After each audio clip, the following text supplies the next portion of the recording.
Hello guys, আমি পিউ। আজকের ভিডিওটা একটু অন্যরকম। দেওরের বিয়ে ছিল আর এটা হচ্ছে আমার রিসেপশন লুক। আর এরকম রিল টাইপের ভিডিও ক্যামেরাতে শ্যুট করার আমার অনেক দিনের ইচ্ছা ছিল।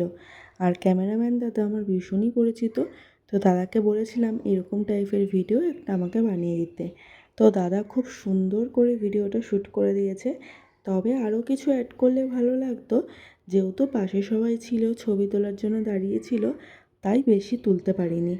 তো যাই হোক, আর এরকম টাইপের ভিডিও ওই যে বললাম আমার অনেক দিনের ইচ্ছা ছিল, তো ইচ্ছাটা পূরণও হয়ে গেল। আর ব্যাকগ্রাউন্ডটার জন্যই ভিডিওটা আরও বেশি সুন্দর করে ফুটেছে। আমার তো ভীষণ পছন্দ হয়েছে। তোমাদের কেমন লেগেছে আমাকে বলো।